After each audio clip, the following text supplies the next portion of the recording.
Hello YouTube, it's Click Rider.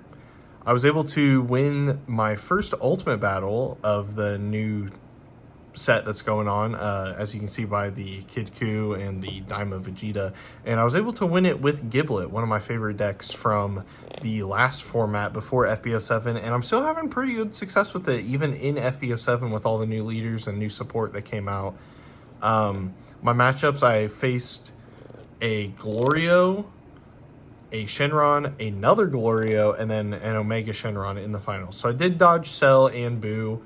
But to be honest, like, this deck stood a chance into those decks in the prior format. So nothing's really changed there because their deck lists really haven't changed too much.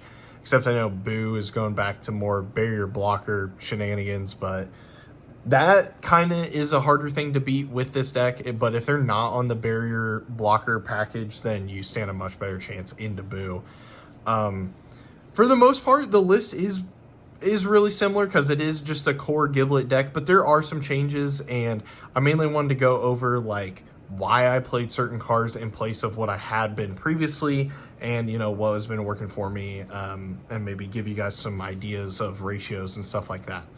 So we all know what Giblet does. He's normal leader on the front side, and then you awaken at 4, and you flip to this, and then you get to ditch an energy if you're 2 or less, re-ramp 2. The whole like gameplay pattern that works for myself personally is just hyper awaken as fast as you can, so you can get this leader ability online as soon as you can. You'll also have a ton of cards in hand by that point, and we're going to play so many Self-Awakeners that we are guaranteeing that we are going to awaken quick. So for the 1-drops, I used to play a Gohan Searcher, but instead I have just replaced it with Murray, and I've gone Murray just because it is a Self-Awakener. It's also a 10k versus a 5 compared to the Gohan.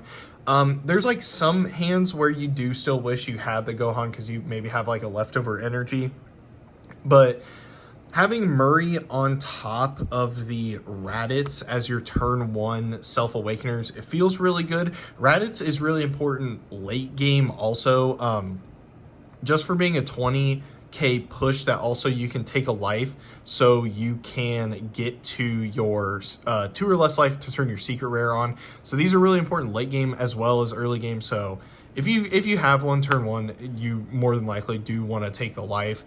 The only deck I don't usually do that is Boo. I want to just pass if I go first because I don't want to give them a body to rest it and then swing into it. That's it for the 1-drops though. So we're on 8 of those, and then we're also on 8 2 costs. I used to not play 8, but just for the consistency of having a specific turn 1 and turn 2 curve, I did decide to play all 8 of these. So I played 4 baby and then 4 hit. Hit's really important into Cell just because it can wipe all their cantrips off the field. For the most part, I do like baby just a little bit more because he's like filtering your hand a little bit more, so you can search for the pieces that you want at a given time a little easier. But they're both really good to play on turn 2 or maybe like turn 3 if you awaken, and then once you use your leader ability you still have 2 energy left, you can like play another. It just really helps with the aggro push, and I felt like 8 was pretty good considering all 8 of them are Self-Awakeners. So every card we looked at is a Self-Awakener, and we're going to keep that trend continuing. We are on 4 Giblet. This is the double Self-Awakener, plus is a blocker. But to be honest, the blocker almost never comes up. Most of the time when I play this, it is specifically to take 2 life, and I'm going to swing it. I'm not even going to leave it up as a blocker. There's maybe some niche matchups where you got to make that call, but for the most part, this can get answered so easily, you may as well just use the 20k swing. It's also a 10k combo, so, I mean, there's no reason not to play 4 of it. Next up, we've got more Self-Awakeners. We've got 3 Golden Friezas. This is usually a pretty good play. If you want to play this to draw a card, then awaken, it's a really strong time to use it. You can also use it after you've played a Shallot, because after you Shallot and leader skill, you still have 3 energy up, and as long as your opponent like has a board or doesn't have a board, or has a board that's like very easily answerable that maybe you don't care about, Shallot into this usually is my preferred play pattern, just because every card is replacing itself, and you're going to be able to keep that hand advantage while you put some more pressure on the board. Next up, we've got 2 more Self-Awakeners. We've got 2 Cell. It's like a fine removal card, to be honest. This isn't a mandatory card to play. I just really liked having 2 in case there is like the rogue Jiren that you run into and you just need to use its ability to push the 4 cost into their energy, and come up against Boo also, where you ramp their new 4 cost Naruto Boo. 2 felt totally fine. If you don't want to play Cell, I am okay with that. If you just want to replace it with maybe like another Golden Frieza and maybe like another one of these. I decided on 2 Broly Childhoods. This is a Self-Awakener, and it also facilitates, I'll go ahead and spoil it. It facilitates the 4 cost Brolys that we are playing. I still really like this line because you can awaken on turn 3 with this card, and then after you use the leader skill, you'll have 2 energy up to activate this to play this Broly from hand. That feels really strong usually on turn 3, I will say, but decks have been answering the 4 cost Brolys a little easier than maybe they were before FB07 came out. So I felt like 2 of this was totally fine because we have so many other options to play on that turn 3. That 2 seemed totally fine. I don't think I would change the ratios here at all. And then I do have a one-off tech card for our last 3-drop, and it is just a 3-drop Son Goku. This is the one that Self-Awakens, and then if you're at 2 or less life, it becomes a 35k on offense. It's also a 10k combo. It actually did come up in pushing it for game in the Omega matchup because they had the Black Smoke on field. So I just needed an additional big swing between my leader swing, this, and a double strike. So I made him pick whether he wanted to block this or this.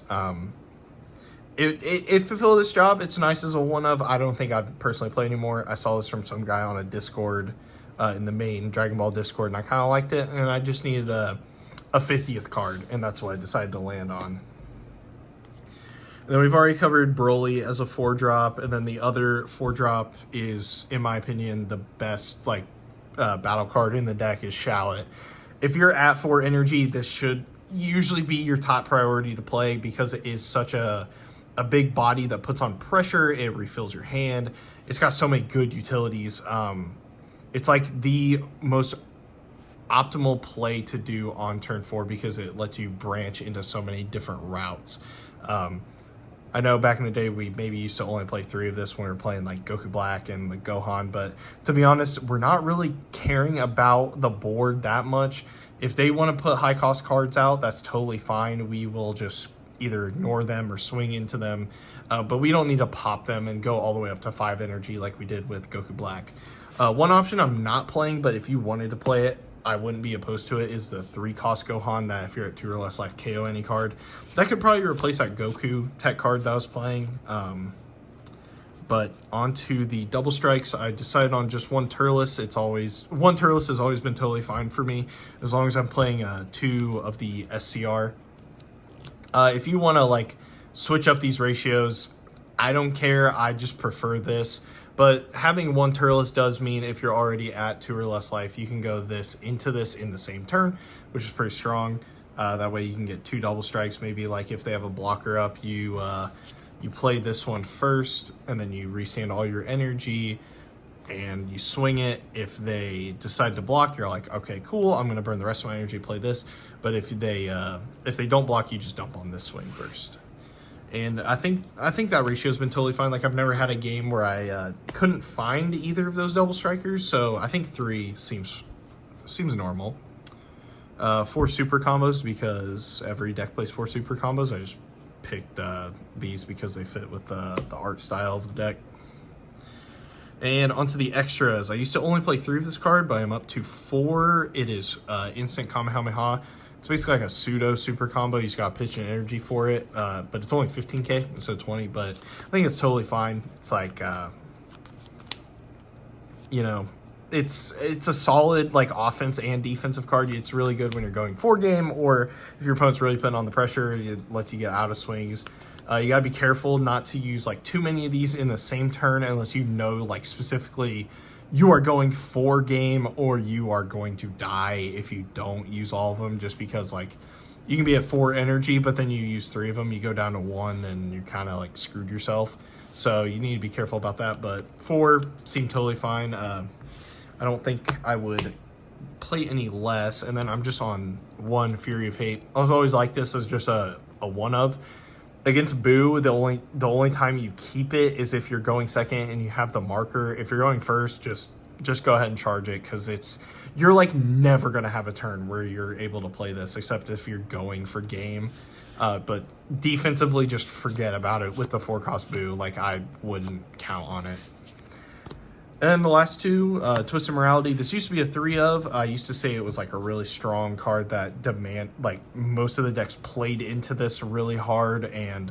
But now I've kind of just landed on a more like aggro approach to the deck. And while this is a good like option to remove their board, it's maybe not as necessary as it used to be. So I just found like 2 of this seemed appropriate. That is the Giblet list that I was able to go undefeated though within my Ultimate Battle. It treated me pretty well. Personally, I don't think there's like anything I would change about this deck. If you want to play one of those cards, like either Goku Black or the 3-cost Gohan that pops a card, I could definitely see it. I'm not going to argue against it. I just went with like a more aggro approach and it worked pretty well for me. If you have any questions, please leave them in the comment section down below or hit me up on Discord. Other than that, have a great day. Thanks.